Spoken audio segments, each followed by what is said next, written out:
everyone. Welcome to another awesome day of FileMaker training. I am Richard Carlton. It is Friday. So today is another exciting day. We have exciting people coming to the show today. Today is another iOS app day. It's very exciting. We're going to be covering that with Honza. Honza killed it yesterday. Pretty good day. iOS App SDK is a FileMaker professional, something you need to know about. You need to know the ins and outs and why it works, what it works. Oh, as a reminder, if you want to support the channel, we greatly appreciate if you would purchase one of our training bundles. I mean, you should definitely buy Honza's stuff. He's awesome. But if you want to support our channel, you go to fmtrain.tv and you come down here and you're looking for one of our training bundles. These are our training bundles are really awesome. We greatly appreciate it. If you would purchase one to support the live streams. We do the live streams totally for free, and we bring a lot of great content. In fact, it's frankly overwhelming to run a daily TV show. I don't frankly know how we do it. It's very hard to do. Margaret's a big part of it. Thank you, Margaret. All right, cool. Pivot. I'm going to pivot forward. Today's guest star, which is Honza. Honza is super awesome. Honza runs 2-4U from the Czech Republic, and he's got a bunch of FileMaker developers. They do a lot of interesting integrations. If I bring up their website briefly real quick, you go to 2-4U. No, it's 24usoftware.com. So we hit the button, and then after a delay, we get this up, brings it up. So this is 2-4U. He does some interesting stuff. He does speed performance testing. He does iOS stuff. He also does this hardware integration. Now, the problem with Honza and hardware integration, he only does what he wants to do, which is fine. But I've told him we could come on the show. We should do something where we, like, doing an integration. One of the most common integrations is like locking and unlocking doors. He does hardware integration. So you plug this into a USB port into your Mac or Windows computer, and then FileMaker, probably with their plugin or in combination with Monkey Bread or something, it brings up and it would say, X number of pounds, right? So yeah, this is Honza and his company. And he does basic FileMaker work, but he also does hardware integration. Plus he does the stuff that we talked about yesterday today, which is FileMaker Go, but it's cooked into an executable app that you can sell or give away somehow in the Apple App Store, right? Yes, Honza? Yes, definitely. And I want to say, if anyone who was with us yesterday has not yet subscribed to Xcode, just get your credit card ready and hurry up, because if you wait until the end of this session, then people jumping in and trying to buy it will take the server down, and you will have to wait until we take it back up. Oh, wow. The sales are so high. All right, so I'm going to pivot forward to Honza. Honza, if you want to share your screen, I'm going to stop sharing. And I will just start with just a very quick recap from yesterday, where I was talking about what FileMaker Go is about and FileMaker iOS App SDK is about. So basically the FiS, or FileMaker iOS App SDK, that you get from Claris, that's basically the same project that Claris uses to build FileMaker Go, but you get it open so you can add stuff to it, such as plugins, integrations, your own database, and more. And you build your own branded app with your own icon, your own signature, and you can publish it on the App Store or install it straight to the iPhone. So that's what we were talking about yesterday. But because it's a full-featured FileMaker engine inside, it can also connect to FileMaker Server. And that's another story, because one of the biggest obstacles when you go through all this process, even though we simplify it with Xcode, and it's just a matter of clicking a few buttons and drag and drop on our website, it still takes time to build the app. And what happens when you build the app, install it on the iPhone, suddenly you discover that you have a bug there and you have to fix it. And when you fix it, rebuild, 15 minutes later, you discover there is another bug. So you have to repeat this whole process several times. It's a usual process. It happens to me as well. And I don't want to wait 15 minutes for the next build. So the better way of doing it, and I guess everyone here already knows that the best way how to develop FileMaker solutions is on a FileMaker server, because you have the progressive backups and you can collaborate, etc. So the same thing is for iOS app. You can obviously do it with FileMaker Go, but not with plugins or the other stuff. So if you need to have need to use plugins for your app,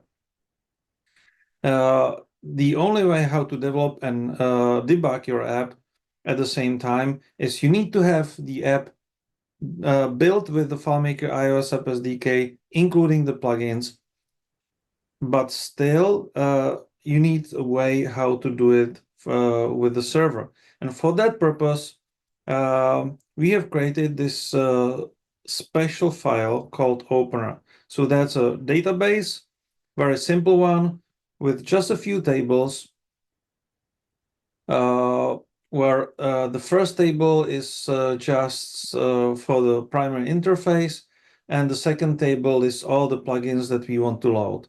And it just simplifies the loading and registering all the plugins. So on the second layout here, I have the list of the plugins, and when I load this app on my iPhone or iPad, it will try to load them and register them. I'm using this script init plugins for it. So I loop through all the plugins. I have a special text file with all the licenses so that I can easily license them. So this script on a startup just loads all the plugins, registers them, and gets the current version of each plugin. So when I open this, I know what plugins are installed, whether they are installed, whether they are registered, and so on. One thing that because it's not the full version of FileMaker Pro, you don't get it on iPhone or iPad. You may still want to also evaluate some calculations for debugging purposes, such as checking what the variable contents is, or what the particular get function returns from FileMaker. So we also included a very simple calculator here where you can get something like get device and evaluate it. There is a just evaluate function behind it, or get more practical thing, window width, for example. And so this calculator is built into the app, and you can use it. But the most important thing is this works just as an opener, that where you put in the host name of your FileMaker server, a database name, and connect to it. So this way, you have a full-featured iOS app built with the FileMaker iOS App SDK, but you can have your real app that you are developing still on the FileMaker server. So you can edit it live and test it on a FileMaker Go, or on iOS or iPadOS.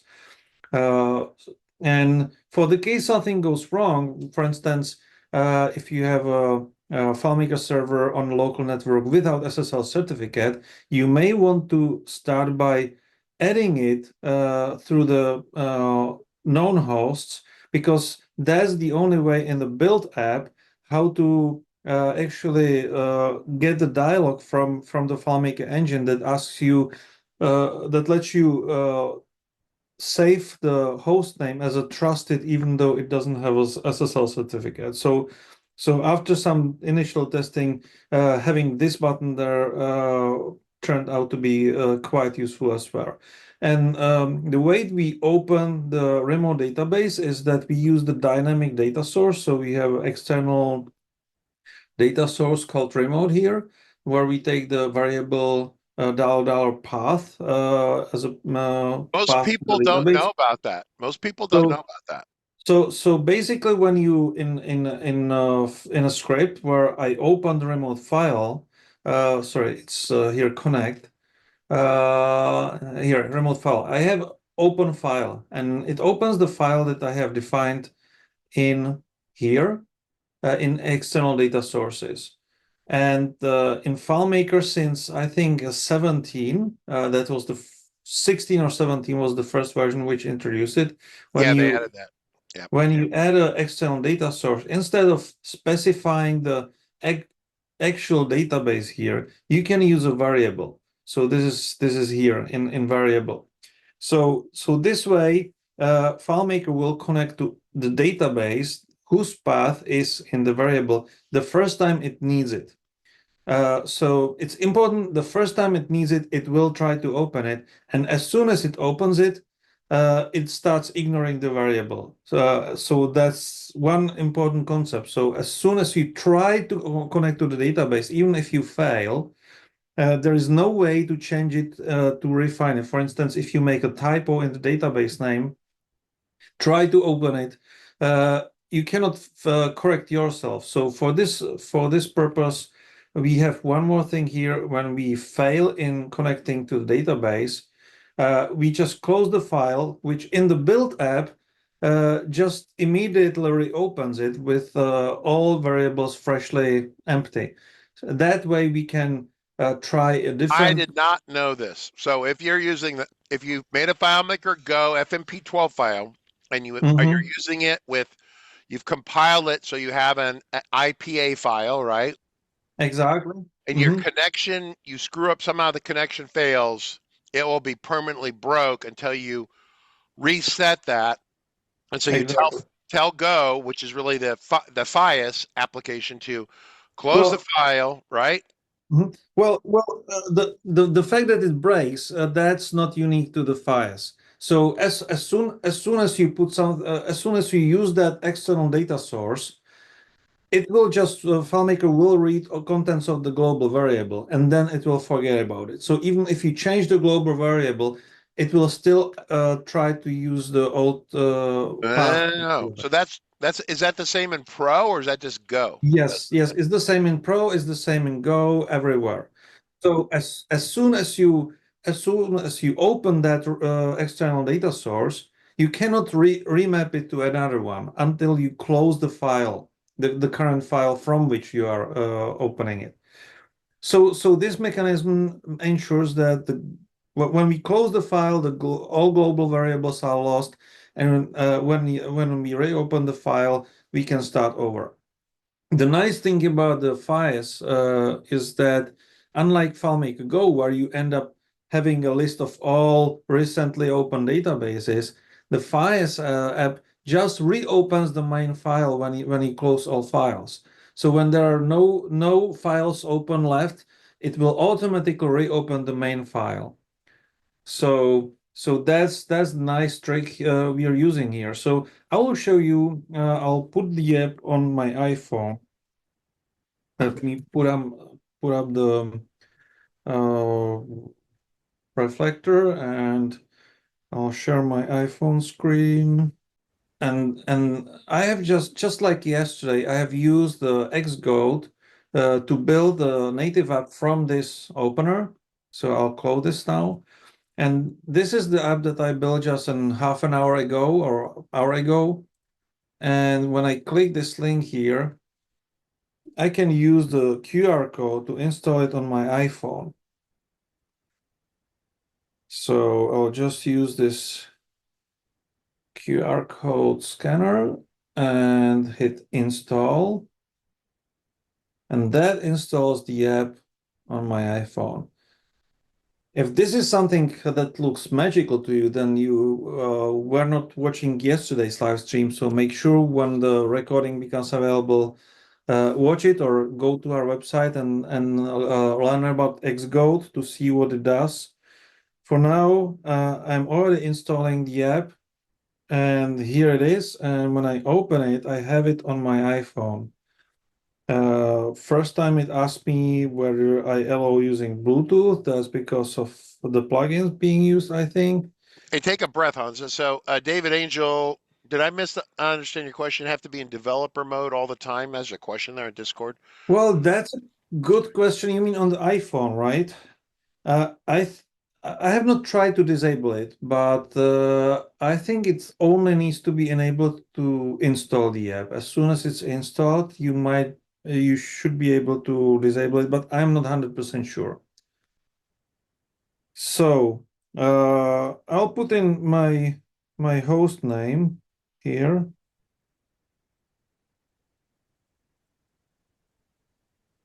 I missed the 4. And I put in the database name here. That's the database I was showing yesterday, which I was using to build the app. So I'll try to open it now, and I'm already going to tell you that it will fail. Just give me a moment. So I'm back here, and let me try to connect to the FileMaker server. But I'll show you. I actually do have the database there. So when I go to favorite recent, here it should be somewhere. I'll just try hosts. It's faster. I shouldn't be making typos. So here is the database that I was showing yesterday and turning into an app. But this one is loaded from the server. But I just loaded it with restricted access. So let me try again with the username and password. Now I have the controls, and let me try to connect to the same database from my iPhone, from the app that I built with Xgo. But before doing that, let me show you that I actually do have some plugins installed, right? So I even have MBS here, as we can see, without the license. And I can go here, and when I get device and evaluate the calculation, you see that it returns 4, which stands for iPhone. So that's the kind of neat debugging feature that inside the app built with the files, you can check the environment a little bit before or when something doesn't work as you expected. There is a little bit you can do to debug it. So now I can see I have 1, 2, 3, 4, 5 plugins installed. So now I'm trying to connect to that server again and open the database. So let me try. And now, because it's the first time I'm trying to connect to a server, it will ask me whether I want to allow local network access. This is very important because if you don't allow here, then you have to go to preferences and privacy and security and allow it. Otherwise, it will not work anymore. Now it will fail, and I will tell you why. But I will let you try to figure out. So it will show me a dialog with the error number in a moment. Okay, sorry. First time it will fail because of something else, because it for some reason, and I didn't figure out why. The first time when it actually shows the dialog to allow you access to local network devices, it always fails after dismissing the dialog. So, and it was not happening in, I think, 18, and since 19 or 20, it behaves this way. Have It you may be, reported this to Claris? well, it may be Apple thing, not FileMaker thing. I don't know. Well, I can just give up and try again. It will be faster.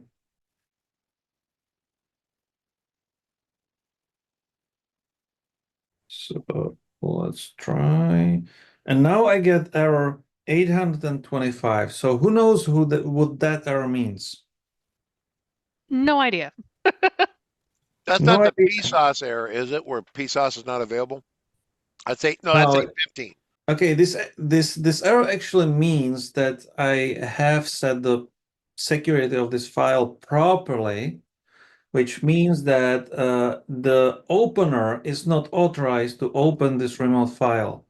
So I can Oh, either you mean you have file? Wait a minute. If you go to security, that's that fourth so tab, the here file when I go access. to security here and go to advanced settings, file access, require full access privilege to use references to this file. So I can either disable this, which I will do for now because it's faster, but the proper way would be authorizing that opener before building the app. Back up. Stop. Stop. Stop. Stop. Stop. If the opener, all it does is run an open command, that should not trip this. Are you doing something besides open, like perform a script or something?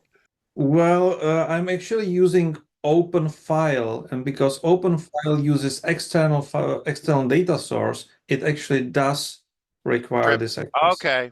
Oh, okay. That's an So interesting if you, little this tweak. is, yeah, that's not, this is beyond Honza. This is saying that if you have a launcher file in FileMaker, and it may fail to open a file. I haven't had that problem, but I don't normally use file access in a lot of my stuff. So, okay. Well, I have a complete separate session about how this authorization works and doesn't work, and some myths about it. So we can talk about it in a separate live stream for an hour. So for now, I'm going to disable this so that it's an easy way to get access again. So you see how it blinked? So that was the actually close and reopen of that file. So now when I hit connect again, it will finally open the application. And now I have the application running, and that's built application, but it has opened the file from FileMaker Server. So I'm not in FileMaker Go. As you can see, this is my application. You see the icon in the top? It's not FileMaker Go. It's the application that I built with Xcode, but I'm actually connected here on a FileMaker Server. So when I try to do something fancy like changing color of this, I'm not sure if I can do that. Is it icon or is it picture? Yeah, it's an icon, so I should be able to change the color. Button, icon, solid color, make it red, and save. And now you see that it immediately is updated on the iPhone. So this way, if you find a bug in the app, you can just fix the bug in FileMaker Pro on the same FileMaker server.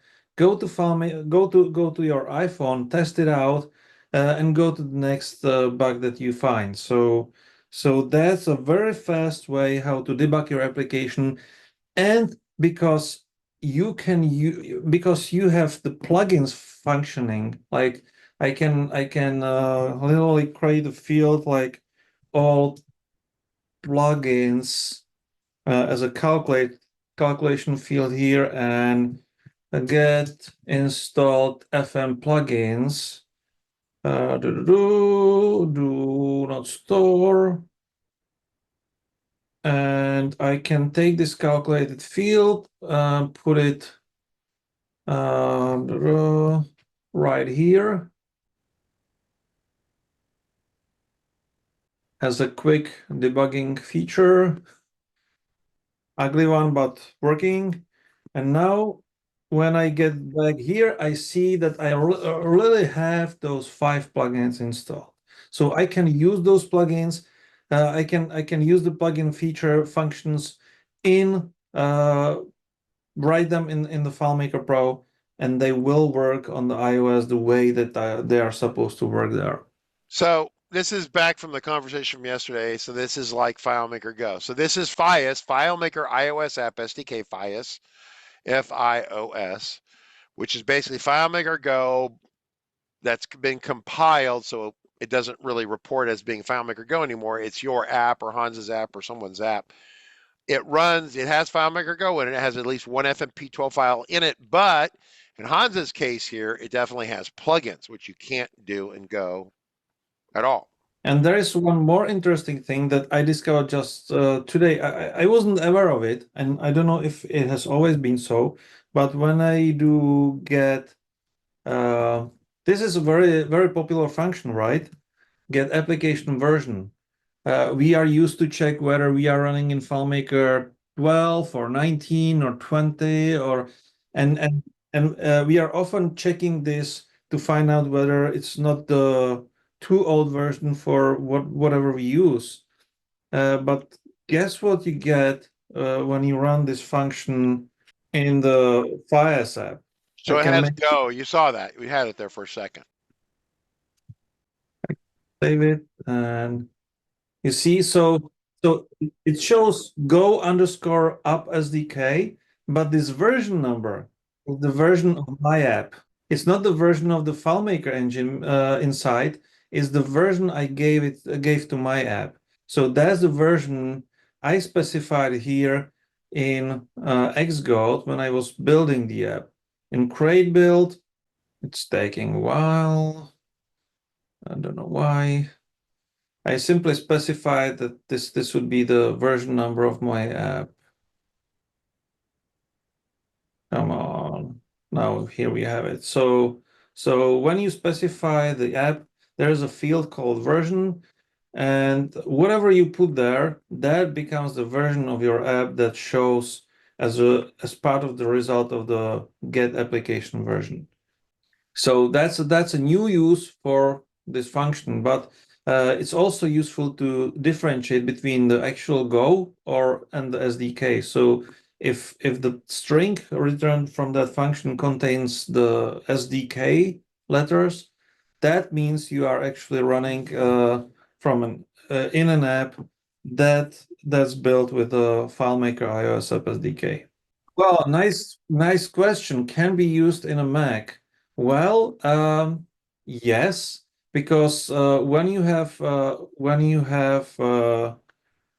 the FileMaker iOS App SDK, you build an app that can run on a M1 Mac or Apple Silicon Mac.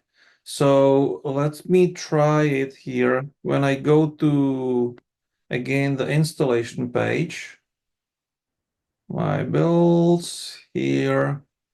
But I'm not sure in this case. I may not have added my computer into the distribution profile. So it will probably fail to work, but let me try. Download linked file. It will take a moment, and let me double click that. Okay. Wow, I have a too old version of macOS, so I could install it, but I would have to upgrade first. Wait. What version of macOS are you using? Well, I'm still on Monterey. What? Yeah, and the main reason is because I'm using a very smart mail plugin, and starting from Ventura, I think Apple stopped supporting plugins in the mail app. So I'm still getting myself mentally ready to lose that plugin. Yeah, I had to go through that. I had a machine that was way before Monterey. It was a 12-year-old Mac Pro, runs fine on my desk, 13, 14 years old, but it had my mail on it. I finally had to upgrade the other day. So yes, you could use it. You could do it on a Mac, but with the latest SDK, you would have to use the latest Mac OS. But I think I may still have one app installed here, which I built during the earlier. Yeah, here it is. The earlier series of live streams where we were building the app together. So this is actually an app that was built with FileMaker iOS App SDK. And as you can see, it runs on my Mac just fine. And here is a proof that it's FileMaker app. So when I go to show package contents, there is this thing, and that contains the FileMaker file. There it is. Okay. And when I open that in FileMaker, here it is. Can the files in FIS be encrypted? Yes, and if you want it encrypted, then Because you just pop that open, and I'm thinking, God, what a security hole, right? yeah. So exactly. So when you want that encrypted you can just turn on the encryption at rest in FileMaker, and then when you build the app with Xcode, here is the field where you put in the password, and the password is securely stored.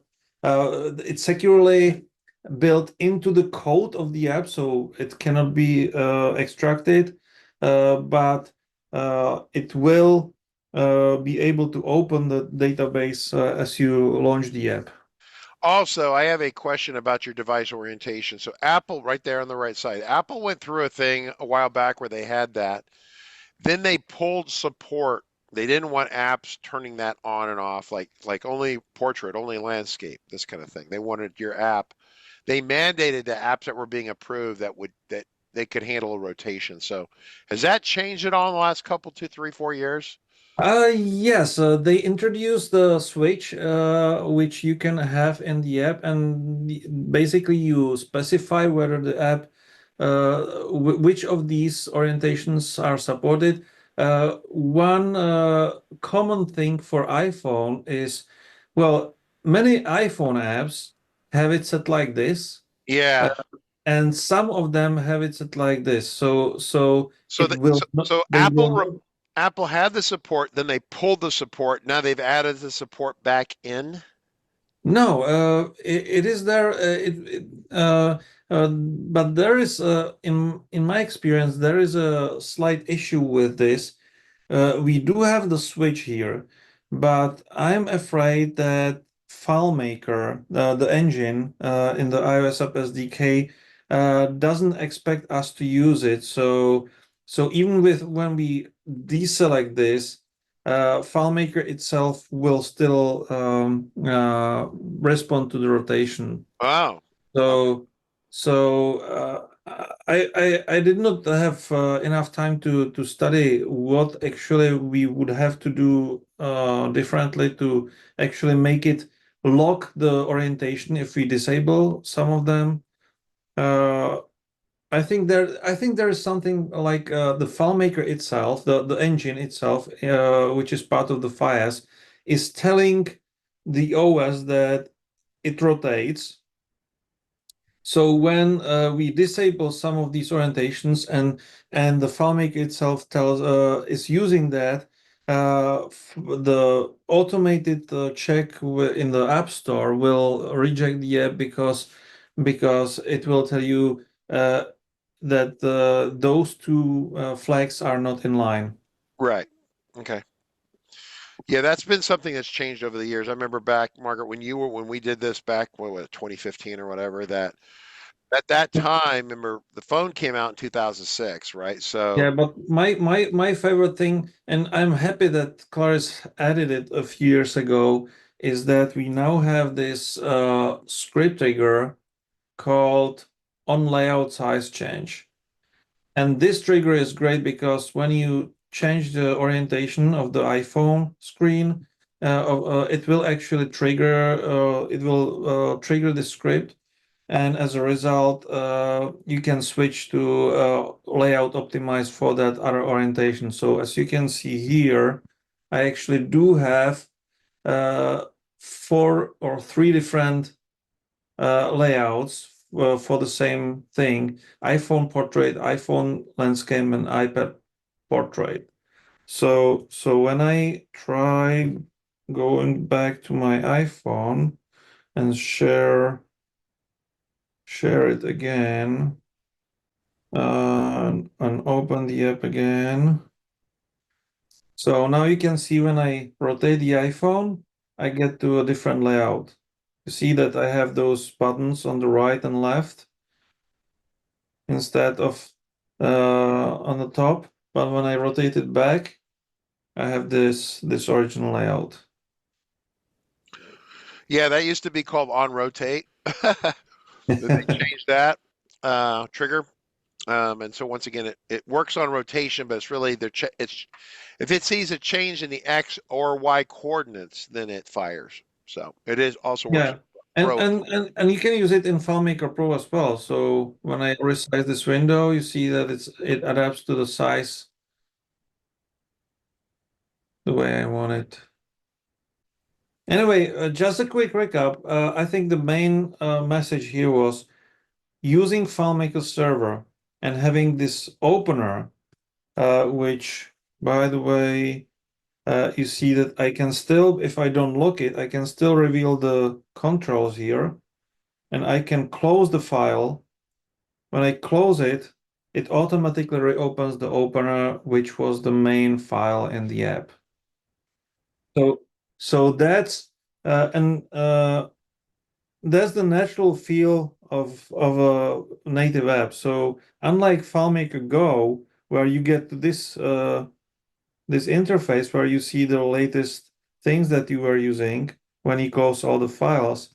In the native app that you build, it always opens the file that you put in as the main file.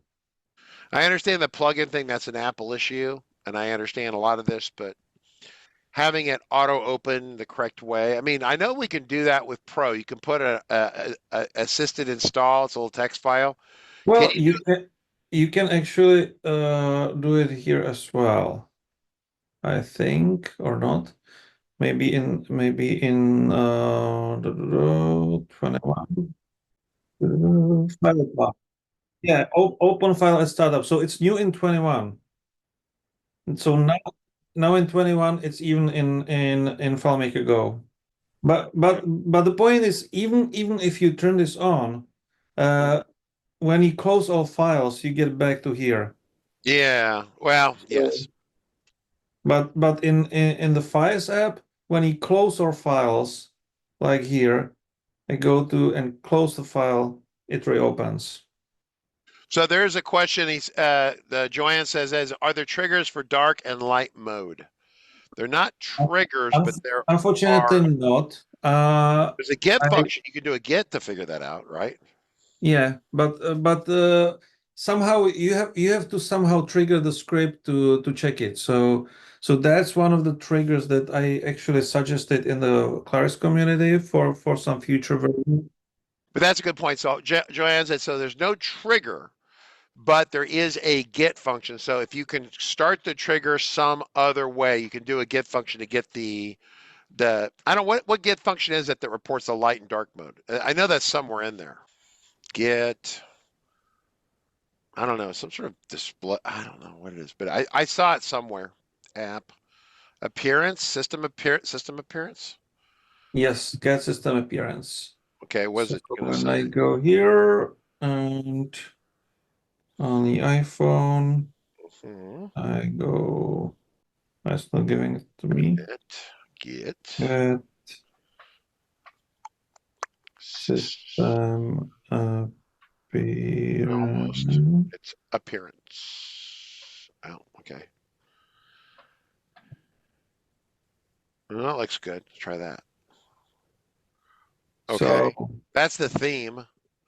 it says aqua, and when I switch to dark mode, it's dark aqua. Oh, so it doesn't say light. It just says, so it's either contains the dark or doesn't contain dark. Joanne, see that, right? Get system appearance, and if the word dark is missing, then it's in light mode. So that's a good one. That's three things I've learned today. Honza, it's one thing about you come on the show. A lot of people come on the show. I'm like, yeah, I knew that. Honza comes on the show, even though I present on this topic years ago. I'm a little out of date, and Honza comes in here and he schools Richard, and I greatly appreciate the schooling. It's good because I always like learning. I mean, beyond the fact that I didn't even know this was possible until Honza came on and talked about it, so it's very cool. Well, I've done FileMaker. I didn't realize you could connect to FileMaker Server with FileMaker. I always viewed FileMaker as like a little self-contained thing, like you kick it out like a runtime, and it vanishes into a corner. Yeah, yeah. Many people who remember FileMaker runtime Oh would man, that expect is so old, that right? Yeah. that the limitation will be the same, but it's actually not. So it really is the full-featured FileMaker engine with added features like plugins and extra code that you can put into it. And it can be custom branded with your own icon, so it's even better. David Angel has a question. Wants to confirm that the host and username can be stored in the opener file. Yeah, of course, right? I mean, I've done that. I miss how you're doing it. I mean, how are you storing the? Well, you stored it. How did you do it? So I'm simply having a fields here, which I read in a script. So I go to this connect So script. this is a very generic opener, is what he did. Now, okay, I would never do it this way. I would just build an opener for a file, but this is a Yeah. opener that can open anything. Yeah. This is Yes. this is a generic function. So the way we use it internally is the exact way how I built it here. So we simply built an app in Xcode, like here, and in the plugins, we simply turn on all the plugins that we have here. And that way we build this opener. And then we have all the plugins available for development, and we can test them, we can debug, whatever.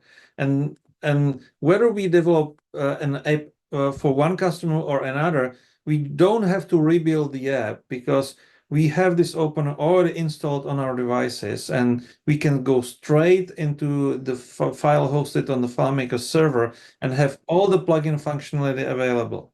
This gets back to a question like, well, how can I make an app that we distribute this way, right? This is good for testing. I think it's good for QA. It's good for a lot of stuff, Yeah. but actual So final distribution. So final distribution, if you use the ad hoc distribution where you install it to your devices, that's perfectly fine. If you want to go to the App Store, you cannot actually put this universal opener on the App Store. That would be rejected. And that would be rejected for two reasons. One reason would be that it actually, Apple would not consider it a functional app. That's one thing. The other thing is it will violate the iOS App SDK EULA, because one of the terms in the EULA is that you cannot use the iOS App SDK to recreate FileMaker Go.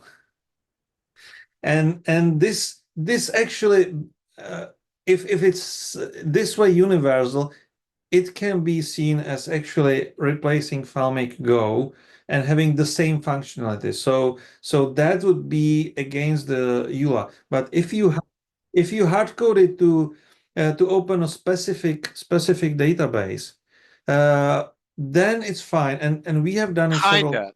Kinda. Apple's not rejecting you because Apple would reject people would they take a website and build a wrapper around it and call it an app. So, but the way we, for instance, done few our apps for our customers is we built an opener for them, which is branded with their colors, and the only thing they put in is the server name, so they can have multiple instances of the app. They put in the server name, log in the credentials, and we have a mechanism that once they successfully log in, we store the credentials on that device, and then on that device it's installed and hooked to their FileMaker server. But it's still an app that's available on the App Store. And one example where we use this is our own app that we actually do have on the App Store. So it's even here in Stories. Is the Jogs app. So that's the app which integrates even several of the hardware things, and it's used in Africa and by several customers to track buying crops from local farmers, RFID and all that stuff. So when you look for it on the App Store, you will actually find it there. We have a link from the Xcode website. So here, this is the Jogs app. And that will take you to the App Store, and that's there. So you can just download it. And the first thing you see when you install this app, it will ask you to actually specify your server name and the credentials to log into the server. So Apple didn't freak out about this. Okay, that's interesting. They haven't always approved things like this. What you have to do is you have to let them test it. So when you publish such app on the App Store, you have to have a FileMaker server running, publicly available, with the app installed on it, and you have to provide Apple with testing credentials. Okay. And that way Apple can test it as part of the review process, and if they are happy with what it does, then they will approve it. Perfect. All right, any other questions? It's a good one. Anything else you want to hit on, Honza? This is good stuff. Well, for me, that's all I have prepared at the moment. Okay, great. Well, it is a Friday. I know people are tired, want to call it a week. And I have just one thing. I have a link where you can download yes, this opener. I will share it. I have it. So I have it ready for you to download, and you can get it and get your own copy of it. All right, there's the opener, 24U, so 24uswsoftware.com/opener. Very good. All right, Honza, good job. Have a good one. See everyone Monday. Thanks, Honza. I appreciate it. And have a great weekend, everyone.